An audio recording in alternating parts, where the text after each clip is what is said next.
Yo, what is going on, guys? Winter Kills here, and welcome to episode 3 of Rogue to High Rated. If you have not seen the previous episode, I'll leave a link to it up in the top right for you guys to check out. It was a episode where I played against the Tri-Brigade Leerless deck, and in the first episode, I played against Sword Soul. This time around, I'm actually playing against an Orcust Eldlich DPE deck. I've seen decks similar to this. I knew there was some sort of a Machina Orcust deck that was going around at an online tournament, like an LCS event. I don't think I've played something like this in a long time, maybe ever. Very, very interesting deck. And we're going to hop right into our replay here. Of course, I was on Speedroid, and my current rating at the start of the match is 758. And my opponent has a 704. So yeah, like I said, let's go ahead and hop right into it here. Rock, paper, scissors, shoe. I end up losing the rock, paper, scissors, shoe. My opponent decides to let me go second. And both of us on 40 cards. Opening hand, here we have Speed Recovery, Ultra Hound, Tekka Tomborg, Ash, and another Ultra Hound to my opponent's Girsu, Golden Lord, Conch, the Cursed Eldland, and a copy of Destiny. So yeah, their opening hand here pretty much shows what they're on perfectly. And I also think it goes without saying that my opponent opened up the absolute, probably one of the best hands I think they could have opened with their particular deck. They have access to all three engines with this particular hand. Their Orca stuff, they have Eldlich engine, and they have the DPE stuff available to them immediately. Needless to say, one Ash here is probably not going to be enough, especially since, me seeing him normal summon Girsu, I'm like, okay, maybe it's Mech Knight, but at the same time, if he was on some sort of pure Mech Knight strategy, I would have expected to maybe go first here. So it's kind of popping up in my head, because I have a knowledge of playing pure Mech Knight that helps, have that background knowledge. I'm like, okay, well, maybe this isn't actually Mech Knight. Maybe this is some sort of Orcust deck. And then, the send is basically going to give away what he's on, whether he decides to send the World Legacy, World Chalice, but he decides to send the Orcust Nightmare. So I'm like, okay, if this is what I think it is, then Ash on Nightmare is probably a correct Ash. He's going to go for the Link Karibo and then go into the Galatea, because obviously you need to affect monsters. So we'll go ahead and put the Link Karibo up on the field just so he can go to the Galatea. And then from here he goes for the Nightmare, which, with this hand is definitely Ash bait 100%. I just assumed, maybe Ash on Nightmare is probably the best thing to do, but it ended up not being the correct thing. If there was anything I would probably Ash with this particular, if I could go back and redo it, I'd probably 100% Ash the Fusion Destiny, because I don't really care too much about anything else. Playing through a pop with Conquistador, not super terrible. We'd have to also play through Hikaru as well. So, yeah, it might be a little rough regardless. But, adding DPE into the mix certainly doesn't help. Slaps down the Fusion Destiny and then sets, when it decides to actually go ahead and pop the Cursed Eldland with the DPE. And, yeah, that's going to go ahead and destroy the Cursed Eldland. And that's going to go ahead and trigger its effect to go ahead and send. And, not actually sure what else he destroyed. Oh, okay, so yeah, he ended up destroying the token that was on my side of the field. I had to go back and check the logs. For a second, I was like, wait, did he only destroy one card? And I didn't catch that, but no, he ended up just removing the token, which I was completely okay with now, because if I drew, Terror Top Return or Primitive Butterfly, it's now live. And he's going to go ahead and use the Conquistador in the end phase and go ahead and get access to Sanguine. So, he opened, an insane hand. I draw a Rubber Band playing for turn. That is a pretty good draw here, all things considered, with everything that I have in my hand. But I do have to play through an Omni Negate, basically. A pop, a Banish in the grave, and then another pop on top of that. Plus, it'll have tremendous amounts of follow-up. So, I do a very similar tactic to what we did in the last episode, where I actually ended up just conceding game one and not giving my opponent the knowledge of what I'm playing. So we're going to go ahead and go into game 2 here, and I decide, of course, to go first. Opening hands here, we have Fukiminoshi Piper, Ultra Hound, Ash, Wheel, and Recovery. So right now, as it stands, a pretty solid opening hand again here. to my opponent's Fusion Destiny. You open it again. The Foolish Burial Goods, the Dark Ruler, the Nib, and the Cursed Eld Land. So, yeah. My opponent doesn't know what I'm playing, so it's really hard to gauge sometimes. This is like a problem that I have as a player. Maybe it's just an underdeveloped skill. I don't know. If you're playing against a deck like this game one, and you get all the knowledge of what your opponent's playing, and obviously like, and I know there was a comment on the last episode where somebody's like, you shouldn't have scooped immediately. Let them go through the motions so you can see what they're on, so there are no surprises. But like I understand that much, but like it's the Tri-Brigade Leaderless deck. I've seen it. Odds are he's probably gonna pull out the same end board that 90% of those decks are doing. This is a deck that I haven't really seen too much of. I mean, I've seen all the engines separately, but putting them all together, like what is the end goal? So I stuck around for the whole combo, just so I could see what he's on. But going to game 2, how do I gauge what my opponent's side is? It's a very difficult thing to do. Should I be conscious of hand traps? Should I be conscious of board breakers? And then we look at a hand like this where we see that our opponent has both of them. They've got Dark Ruler, they've got Nibiru. This isn't too bad because these are cards that are very easy to play around with this particular deck. You can make boards that don't lose the Dark Ruler. You can play around Nibiru. You can play through Nibiru with this deck, so it's not a huge issue, especially since I've opened things like Wheel and Recovery. Like, playing through a Nibiru is not going to be very, very difficult at the end of the day. Now that I've seen, what my opponent is on, I have a better idea of what kind of end board I want to make. I definitely want to try to put up Shen Shen, because Shen Shen, long story short, is going to be pretty much an FTK against a deck like this. If they have the Dark Ruler for it, they have the Dark Ruler for it. That's also kind of a plus for me at the end, if he has the Dark Ruler to Shen Shen to be able to play, because I know that turn at least I'm not going to die. So moving on here, we're going to go ahead and use the Hound. That's going to dump the Gate, and we'll summon Gate, and Gate is going to go ahead and let us link 2 here into Rubber Band Shooter. And then we're going to use Rubber Band Shooter here, banishing a 5. And banishing a 5 here because I don't want to banish a 6 because I already have used Hound. I want to get access to a normal summon that can get me an extender in the form of Tekatomborg. And banishing a 5 is the only combination that can really do that. You could banish a 6 and do Hound and Terratop if I per se didn't use Hound, but Hound, if I've already, if I've already used it, if I already used Duplicate, not like the best thing to go for. In some hands, like I would say, like later game maybe it's better to go for because you can dump Duke to revive something. But yeah. So yeah, we're gonna banish a 5 here so I can basically just guarantee a normal summon Searcher that it can get me another extender. This is one of the few cards, or one of the few like level combinations of the extra deck that can get me that. We banish the Chambara, and I reveal Marble and Terratop. Unfortunately, I get the Terratop here. Would have liked to get the Marble Machine instead, because it being a level 2 makes it easier to get into Goita for Crystal Winged, of course, help play around things like Nibiru. And then we have the backup plan, which is recovering back the Terratop that got sent to the grave off the Rubber Band Shooter. But we don't have that option here, so we have to do things a little bit differently here, but it's not going to be, too terrible. So I decide now to go ahead and use Wheel. I don't know exactly why I decided to use the Wheel here. If I was being super conscious of Nibiru, probably holding this Wheel is much, much better to do. I probably should have just started with the normal summon of Terratop, the additional normal, searching out Tekatomborg, and then going for like a Dice maybe. Because if I go for Duke, yes, I can set up a potential Piper play, but I really can't do much on top of that. Because I can't, if I go for a level 6 synchro play, then I can't modify its level with Dice or anything. And I actually end up rolling a 1 here, which is hilarious. So this makes things a little bit more difficult, so I'm going to have to use the additional normal summon right away. And that's going to go ahead and summon out the Terratop. Terratop effect to go ahead and search the Tekatomborg. And we'll go ahead and special summon the Tekatomborg, and that's going to tag into Duke.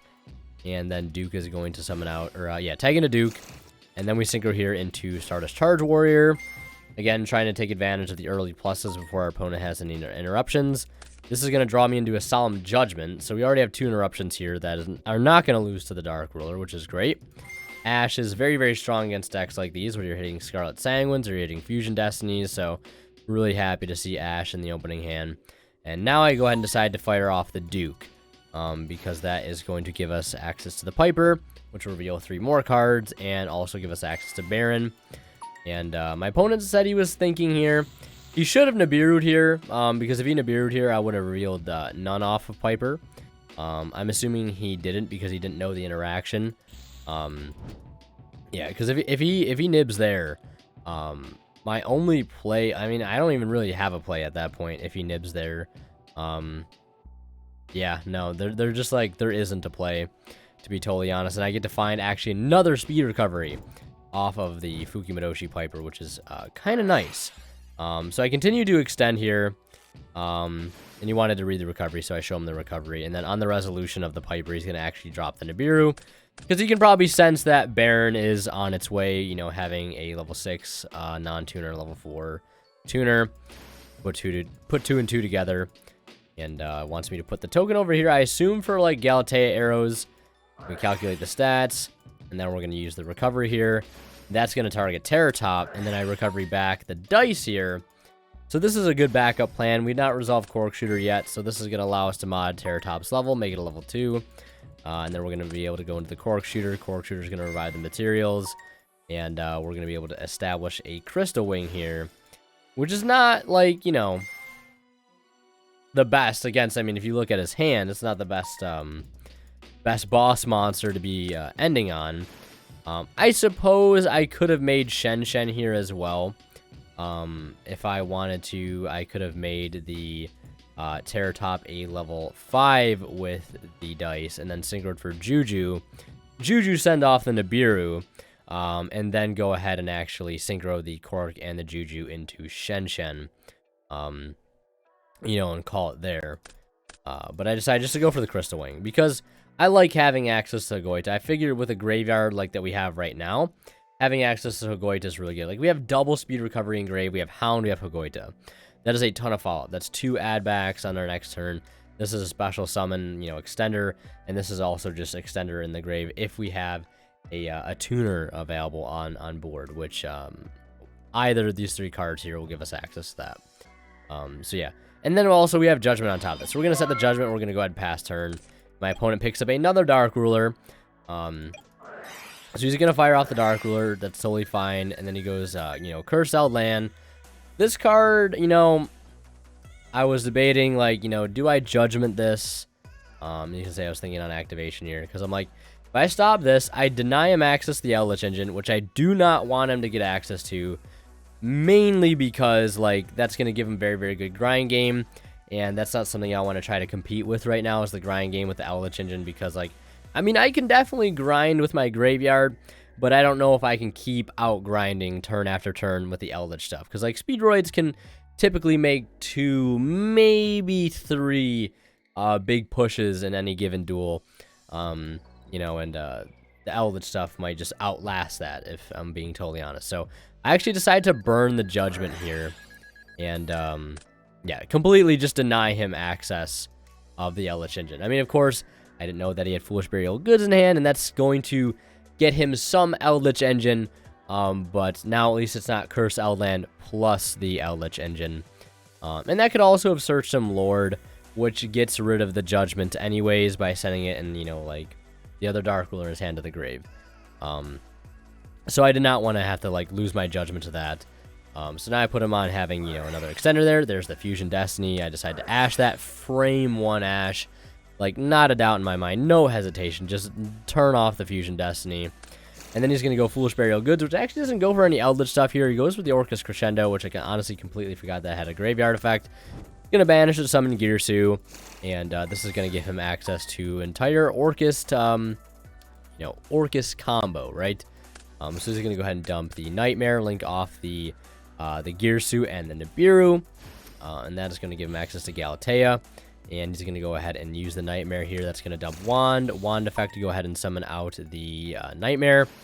And then I think he's going to go ahead and, yep, return the Wand. And this is going to set a Babel, because I assume he's only on 1 Crescendo and only 1 Babel.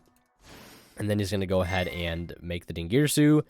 that is going to go ahead and send off the Crystal Wing, and he's just basically, you know, clearing the board right now. You went through, like, a lot of stuff there, like, layers of stuff. You had his Eldlich engine, Fusion Destiny engine, and then the Orcust engine basically just comes and cleans everything up. And you make Zeus, but I am quick to remind him that, you know, he used Crescendo, and Crescendo does lock you into Dark Machines the turn after you use it. Well, the turn you use that effect, so luckily I don't have to worry about a Zeus. Not that dealing with a Zeus end there would have been so bad, because I can basically just force it out by attempting to make another Crystal Wing, which will answer the Zeus, and it's basically a user lose it there, so he's going to go ahead and set the Dark Ruler as a bluff and pass turn. I pick up a wheel for turn, which is pretty good, but unfortunately I do not have a discard for it, but, you know, with our graveyard set up the way it is, I can easily get a discard, so. And right now, like, just to show the people that may not understand, like, I have, like, so many options right now with this graveyard. The first option is, you know, going recovery to add back Terror Top, spec Terror Top, grab a Marble Machine or another Hound, and keep going that way. I could start with Hound, returning this Tekatomborg, summoning out a Cork Shooter from the extra deck, Hogoi to effect summon itself, and then threaten a Kite Drake to negate all the face-up cards that he has, or to destroy all the cards that he has. Obviously, with Ingirsu on board, not going to be a smart idea, or it can make a Crystal Wing. A lot of options in the graveyard right now, like a lot of options. So I think what I start is, yeah, start recovery, go for Terror Top, and I want to do this because I have a clear field. If I can, you know, resolve Terror Top via the special summon, I might as well go for it because it's quite literally free. And then, yeah, I grabbed the Marble Machine here. I was like, you know, I could grab Duke and then just pitch it for wheel, but why not just go ahead and grab a normal summon first, and then search it when, you know, get the extra body on field first. So we're going to grab the Duke, and then we're going to resolve the wheel pitching the Duke, and I think, like, this is, like, the best discard. I always like discarding off a wheel, like, things like Piper, things like Duke, things like Duplicate if I have to. Very, very rarely will I want to discard things like Tekatomborg or Hound or Marble Machine. Maybe if I have two Hounds in hand, maybe I'll discard one because, you know, that gets a, you know, an extender in the grave for next turn. If I have dice in hand, though, I try typically not to discard dice off of wheel. I mean, like, in case I roll a 1, right? Because if I activate wheel and I discard it, and I roll a 1, you know, I just kind of screwed myself, where if I would have kept it in hand, I could still summon it and not take the 500 damage. This is an exception because, like, the dice is already in my grave, so if I roll a 1, I roll a 1. You know, it is what it is, but this is an exception. I usually will discard, like, Piper and Duke and stuff, like Duke all the time, no matter what. And in fact, like, one of the things I like doing a lot is if I open up Hound plus Wheel, or no, not Hound plus Wheel, Hound plus Duke, I normally send the Duplicate off the Hound and then synchro for Cork Shooter. Cork Shooter adds the wheel and then pitch the Duke in hand for the wheel, and play from there. But yeah. And I do roll a 3 here, which is, would have been better if the dice was still in deck because I could have summoned another marble and then another dice, made Cork Shooter, you know, and got a search of another gate. Because, yeah, I still had another gate in deck, so that would have been nice, but going for a Card Turbo is also fine because I did not have access to Card Turbo yet, so getting access to the damage boost engrave is nice. So we're going to synchro for Juju here. And this next, like, these next couple plays here are just so satisfying to rewatch. We're going to go ahead and go into the Juju here. Sorry, I can barely speak. We're going to go ahead and use its effect to send off the set back row there. Just kind of suss out what it is, ends up just being a bluff. And then we're going to go ahead and use Hound. That's going to return the Terror Top. And we're going to summon the Cork Shooter here. And then we're going to use a Goita Engrave. That's going to summon itself out. And then we're going to use the Duke now. And Duke is going to summon out the Piper. And we're going to go ahead and reveal 4. And I think I reveal, like, double Judgment here. Yeah, Judgment, Cosmic, Judgment, and Marble Machine. So, like, there's some insane reveals off of Piper. And I'm going to take the Judgment because now we're going to basically just close out the game 100%. We're going to Synchro 10 into Baron. And then we're going to Synchro 8 into another Crystal Wing. And then we're going to use the effect of the Card Turbo Engrave. And that's going to boost all my Wind Monsters up by 800 attack until the end of the turn. Accidentally banished my Crystal Wing because I was looking for the attack button, but I was not in battle phase yet. So we go to battle phase. Crystal Wing is going to go over for not 400. My opponent, you know, incorrectly did the life points there. I literally just told him all wins plus 800. Still takes 400 for some reason, as if Crystal Wing is not a win monster. So I remind him to take the extra damage. He obviously protects with the ding. Baron goes over the ding for, the final time. Obviously, we can't get over the nightmare with the marble machine, it being only at 1,000 right now because of the card turbo. Main phase 2, we're going to clear the Babel, because if he wants it back, now he is going to be forced to discard a card to grab it back. We set the Judgment, and we pass turn. Picks up a Dark Ruler for turn. Nice top deck, but, he has no follow-up. And it was also kind of nice that I actually, didn't, remove the Nightmare from the field, because that would have gave him a potential play by being able to dump, a Dark Machine monster from the deck, whatever that may have been. Even though, yeah, because he could have Dark Rulered and then, use Nightmare Effect Engrave. And honestly, I don't think he was going to do anything from there, but yeah, so he's going to go ahead and admit defeat, and we are on to a Game 3 situation. Yeah, of course, he is going to go first. So yeah, this is a really, really cool game. This is why I wanted to show you guys this match, and particularly because of what happens in this game here. So opening hands, we have the Psychic Soldier who rides into battle against the Security Forces, the Driver, the Butterfly, the Gamma, the Tekatomborg, and the Duke to his Sanctum, Legacy Wand, the Acaro, Pot of Prosperity, and Called By. So, I mean, looking at his opening hand, it's very, very easy to be like, yeah, this guy doesn't lose. If he plays it correctly, right? There's no way this guy loses. He's got Sanctum, he's got Called By, he's got Prosperity, got some Eldlich engine already, like, very, very solid hand. So, he's going to go first. The Prosperity is going to resolve, and I believe he does Banish. Yeah, Banish is a complete 6 here, which isn't surprising. Probably very, very easy banishes here. And, yeah, so, like, finds in the Prosperity, finds Fusion Destiny, Girsu, Scythe, and Strike, and a copy of Golden Lord. I was very, very afraid that he was going to take the Solemn Strike, but he decides not to take the Strike. He decides to go for the Fusion Destiny here, and I'm assuming he's going for the Fusion Destiny just because, like, he doesn't have, like, an engine per se with this hand, like, without it. I mean, he could have taken Girsu, and that would have gave him Orcust plays, but maybe his Orcust plays were turned off because he only plays one World Wand. I don't know, honestly. If he does play only one World Wand, then taking the Girsu might not make any sense because he can dump Nightmare, and then Nightmare doesn't have anything to send because the Wand's in hand. And if that's the case, then, I mean, I guess that's why I took the Fusion Destiny. Even though an Ash on the Fusion Destiny here, well, he had the Call By for it too, so I guess he was ready for an Ash on Fusion Destiny. So he's going to dump Celestial and Dasher, summon out the DPE, set the Acaro, set the Sanctum, and set the Called By the Grave. And this is where I'm also wishing, I would have drawn something like Lightning Storm or Cosmic Cyclone. Maybe I could still find one as the 6. Unfortunately, now we draw a Piper again. Piper seems to be glued to my hand, but, you got to play the card. It is a pretty insane card in terms of extenders. And also one change I made recently, it's not implemented on Dueling Book and any of the recent replays that I have currently, but I actually ended up making a change in the side deck where I cut a Cosmic Cyclone for a red reboot, because it's the only form of play around we have to a thing like D-Barrier, or Harpy's Featherstorm, just any good generic, insane Floodgate Trap. Perfect out to those cards. Yes, it is a one-of, but, you kind of just need to have the answer in the side deck at some point. So, my opponent is going to, in the standby phase, flip up the Sanctum. He could have, like, there's a couple of things this guy could have done differently here. He could have taken the Strike to, like, ensure that the Sanctum goes through and that the Scythe goes through.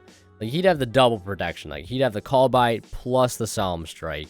But then again, he wouldn't have DP, right? He would just be relying on a bunch of back row, and he wouldn't have any follow-up. So I kind of get why maybe at that point he didn't take the Strike. But, like, hindsight's 20/20. If he takes the Strike, I try to Gamma this Scythe like I'm going to right now, and, it doesn't go through. It gets negated by the Strike. But, and then I'm Scythe locked. Another thing he could have done also is just wait for me to commit to the field. And then flip up Sanctum, and then activate Scythe. So you don't play into Gamma, but he decided to play into Gamma. So we go ahead and Gamma the Scythe. So we dodged a bullet there. Pretty huge bullet to dodge. And And then, you know, here, this is where things got very tricky. This is where a lot of decisions had to be made. I was like, okay, you know, I could summon Tekatomborg, and then normal Piper reveal 1, and then tag Tekatomborg out for Duke, and go into a rubber band shooter, and, you know, try to play. Or I could normal summon Duke, special summon Tekatomborg, and then tag out and, you know, do other things from there. I was also taking note of the fact that this is a level 6, so if I normal Duke, Spec Tom, you know, I can Duke out the Piper, maybe reveal a card or 2, and then Synchro for Baron using, you know, my driver. And this is a good replay that shows, like, a lot of the cool things you can actually end up doing with, you know, things like Gamma and Driver that happen to sit on your field. And this is why I wanted to show this replay. So we're going to normal the Duke, special summon out the Tekatomborg, and I summon out the dice. And I summon the dice here because I can synchro the dice and the driver into Clearwing Synchro Dragon, which is going to directly counter the Enforcer, which is exactly what I want to do. So yeah, I think I was thinking there if I was going to use the effect, because I could have made this a 4 and then synchroed Baron, you know, and had that at the ready. And my opponent was saying think here. And I was expecting him to maybe DPE at this point, but he does not. And then we go for the Clearwing. So Clearwing is on board, and this is I'll be honest. I literally always forget that DPE has another effect, because it needs one, right? Where all your opponent's monsters, and it's literally the first line, monsters your opponent controls, so send an attack for each hero card in your graveyard. So currently, my Clearwing is at 21. And I thought I was going to actually run over the DPE in the battle phase and force it out before I go any further. So what you're going to see here is me, you know, being like, you know, nothing on your field, changing attack. And I was like, you know, I forgot about the attack modification. I'm like, oh, we're both at 21, so we just stalemate there. Like, oh, okay, great. Yeah, main phase 2, I was going to ask to take it back, because that's my mistake. So we just climb into a Baron there with the Clearwing and the Duke. Realize I've also could have made Crystal Clearwing there, but I'm obviously not on the card. And then now I make Baron, and I use Baron's effect here. I think to attempt to pop one of his back row, and then he chains DPE. Yeah, it chains DPE, and then I negate the DPE. And then I clear the Hikaru, and then he activates DPE Engrave. So my Baron's already exhausted, and now I'm going to go ahead and use Duke Engrave. And Duke is going to go ahead and summon out the Piper, and Piper is going to reveal just 1 here. But it is a pretty good reveal. It is the wheel. Because if I didn't reveal anything good there, like, yeah, it was gonna be basically just past turn, honestly. Yeah, it's gonna be past turn. I was gonna say, because like maybe I could pop this, you know, or I already used the pop effect, so no, that's not even an option. So ignore what I was saying there. But we do find the wheel. Opponent's like wild. And I do not roll very well. Okay, no, that's actually pretty good. I roll a 3. But I was gonna go for the 2 and the 1, but you know, like that cursed dice is already in the grave. You know, I did summon that earlier off of Tekatomborg. So I kind of like, you know, did that to myself, but I didn't need it. So we just spec out another Duke here for our 3 levels, and then we go into the rubber band shooter.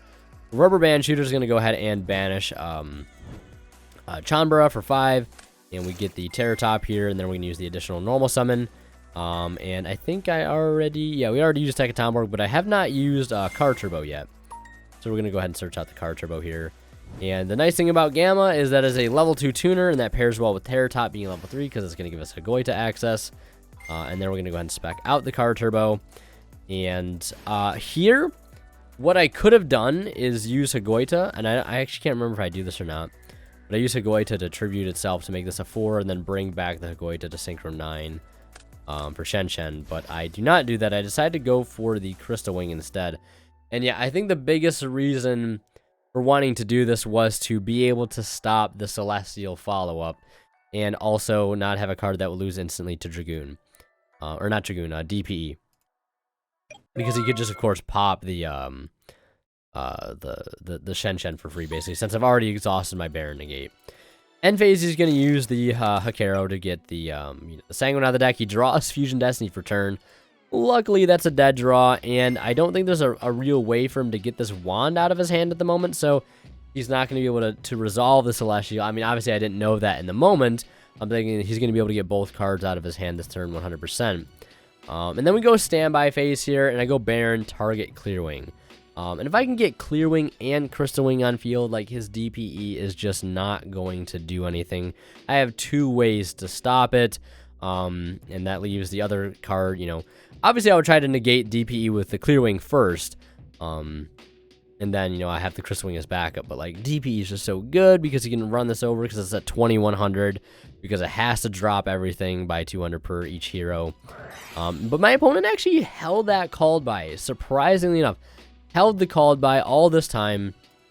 Maybe he knew how much of a threat the Clearwing was going to be. And I was like, he thought that the Baron still returned. And I thought that it wouldn't because I never returned the card to the extra deck. So I'm like, I thought if I didn't do A, I don't do B type of thing. But the card does try to resolve as much as possible. My opponent actually went out of the way to actually go find the ruling. And I talked with my friend afterwards, a couple of my friends afterward, to make sure I wasn't getting the wool pulled over my eyes. But yeah, like, it's totally fine. And I believe that's how that would actually, properly play out. I think that's how that works. It tries to resolve as much as possible. And then he's going to go into battle phase here immediately. This is down to 600. So I'll take a little extra damage there, total of 1900. He's going to set the Fusion Destiny. And he's going to activate Scarlet Sanguine here, interestingly enough, in main phase 2 for some reason. I think the reason he might have done that was to make sure I couldn't Ash it, like, on the following turn. If I draw Ash, I can't Ash the Sanguine, so he gets access to Lord. Maybe, bluffing with the Fusion Destiny. And I draw Tekatomborg for turn, which is an insane draw. I have Duke, I have Hagoita. Really, really solid draw there. I think what do I do here? I special summon it. I could have just normal summoned the Tekatomborg too, so if, like, I get access to another one later on, I can still special summon it. But yeah, I go ahead and inspect the Tekatomborg here, and my opponent burns the DPE, and I have to negate there just because, like, DPE doesn't target, so if I let the go through, maybe he clears the Crystal Wing, and, at that point, it's too late to try to negate, so I want to respond right now with the Crystal Wing. And, make sure I don't lose anything there. We'll declare the graveyard effect. I'm like, that's perfectly fine because, the game might be over right here. So we're going to go ahead and, tag out into Card Turbo. Hagoita's going to bring itself out. And then we're going to, Duke for Piper. And, Piper's going to reveal 3. And what do we get here off here? We get, okay, so not the best reveals. We get Hound Wheel and Marble Machine. I mean, finding 2 normal summons here is actually really good because we have not normal summoned yet. So I guess it's better that I didn't normal summon the Tekatomborg. So I do decide to take the Hound here just because this will give me access to, like, a level 6 Synchro play and also get me access to the Duplicate, which I have yet to actually use this game. Then we're going to go ahead and Synchro 6 here into Charge Warrior. Charge Warrior is going to go ahead and draw us a card, which finds me a Cosmic Cyclone, which is an incredible draw at this point in the game. And then we're going to Synchro a 9 into the Kyubi Shen Shen. And then we're going to use the Car Turbo Engraved to boost everything up. Also, like, one insane interaction, too, is, like, Charge Warrior plus Car Turbo. This can, like, out an entire board, like, almost like UCT status. 2,800 monsters that can attack all special summon monsters the opponent controls. Like, pretty good card, especially when you pair it with, like, the Car Turbo stuff. Like, really, really nice synergy there. So we're going to go into the battle phase here, and Shen Shen's going to go over the... So, I think I actually did miss game here. Yeah, I did miss game here, because... No, did I? Yeah, no, I did miss game here, because there's the classic Crystal Wing Shen Shen thing I could have done. So what I do here to go for game is Shen Shen attacks into this Lord, and... no Shen Shen effect. This will get banished because this is at 20. This is at 36 right now because of Card Turbo. So that happens, and then I go I continue into the battle phase and I attack with Crystal Wing, and then on Crystal Wing's attack I use Shen Shen effect, and then I negate with Crystal Wing, and this is going to gain the original attack. So it'll gain the 28. So it'll go from 38 to 58. It'll go up to 66, and then it'll attack 66 directly, then 28. So I did have game there, and I think my opponent asked, like, if this is game, and I said no, because I completely missed that, Shen Shen Crystal Wing interaction that VW players do a lot, because, they make Crystal Wing Shen Shen all the time. That's what the deck does, and I missed it there again. I think I missed it, like, in a 1 deck 1 month episode, too, when I was doing Speedroids. Like, I think I missed that interaction at some point as well for a game. Draw phase, my opponent actually resolves Dash here to summon a Droll, and then he gets to bring back DP in the standby phase. I'm not sure why he did this. Maybe to get an extra body on field, because I was like, maybe he's going to tribute summon his, wand so he can resolve a Celestial Engrave. But he's just going to go battle phase.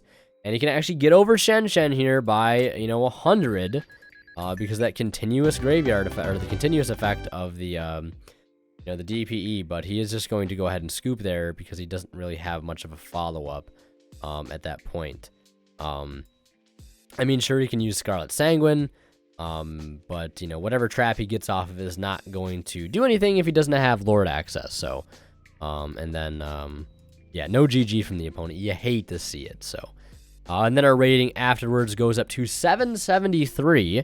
I think on the next episode we might be in the 800s or so, or high 700s, but you guys will see that in the next episode. So thank you guys so much for watching. Leave a like if you enjoyed. If you want to see more of my content, click on one of the videos popping up at the bottom of the screen right now. As always, Winner Kills signing out.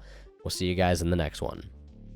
And last but not least, I want to give a huge shout out to our Divine level channel members that go above and beyond to support, and they are Tweeter0226, Ponystart, Cadillac84, Keith, Sidgers, and Black Ninja Money. Thank you guys so much, like always, for your extremely generous support.